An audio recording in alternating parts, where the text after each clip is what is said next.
Bonjour à tous, aujourd'hui j'ai le souhait de faire cette vidéo pour vous expliquer comment va être réorganisée la chaîne, sur quel fondement, le pourquoi, le comment, etc. Donc je vous explique ça tout de suite après le générique. A tout de suite.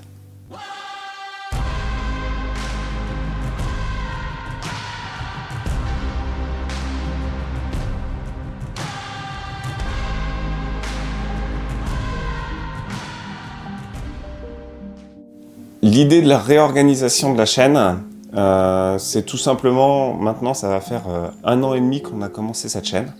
Et tout d'abord, je tenais à vous remercier pour tous vos messages d'encouragement.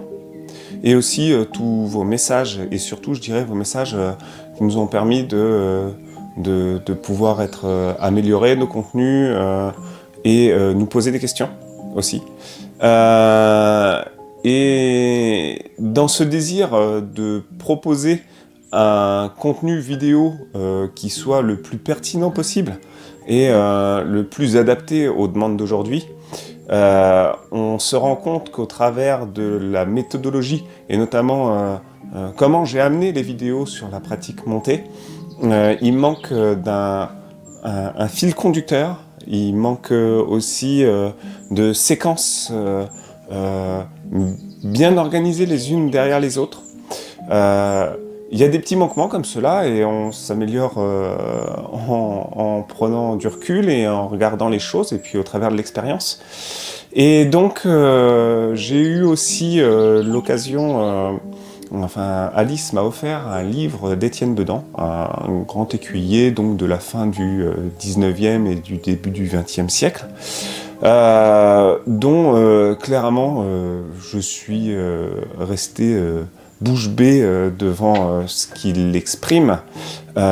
J'ai eu l'occasion d'en lire beaucoup, des grands écuyers des derniers siècles, mais alors là, j'aime autant dire que dès les premières lignes, ça a été le coup de cœur. Tant dans ce qu'il propose en termes de technique équestre, mais surtout dans l'état d'être de la personne, c'est-à-dire dans quelle attitude, dans quelle intention il pratique l'équitation. Et je l'ai juste trouvé, enfin je le trouve formidable, cet homme, donc Étienne Bedan.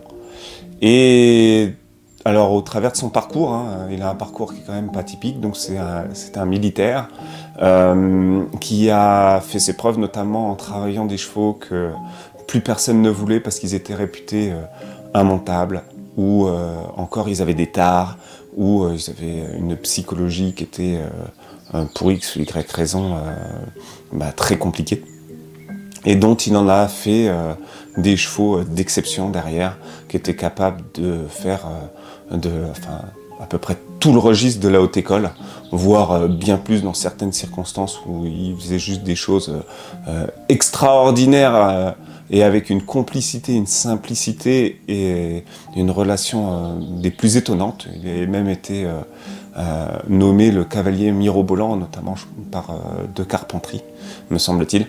Enfin, vraiment, vraiment un homme d'exception. Ça a été une très très très grande découverte. D'ailleurs, je me suis empressé après d'acheter l'ensemble de ses bouquins.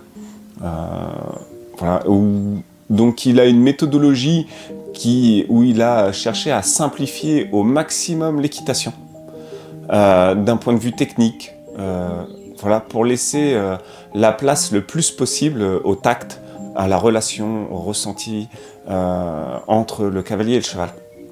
Donc ça, je trouve ça également admirable. Et c'est en ça où aujourd'hui j'ai ce désir d'essayer, mais comme du mieux que je pourrais, de vulgariser ce que j'ai pu comprendre de ce grand homme, et de faire des vidéos pas à pas de sa méthodologie, et aussi dans le même temps dans quelle intention le cavalier doit-il se positionner vis-à-vis du cheval.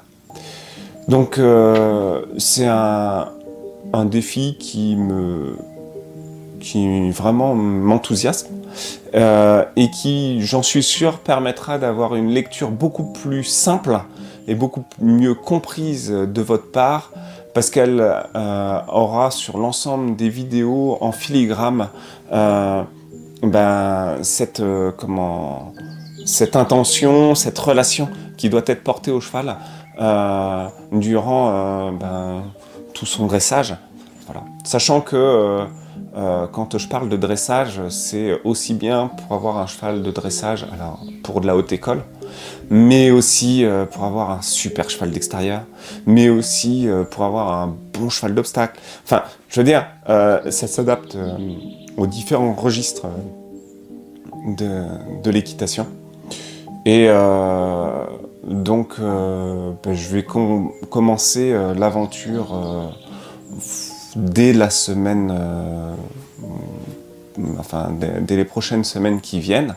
Et ce sera avec plaisir de vous voir nous suivre et de pouvoir vulgariser tous ensemble en fait cette équitation que je trouve noble, simple et d'une grande beauté, mais dans le sens profond, avec une grande profondeur. Je pense que c'est une équitation qui ne peut que grandir l'homme. Alors certes, si le but est de faire à cheval, de briller en société grâce au cheval, etc., ce sera certainement pas adapté à ces personnes-là.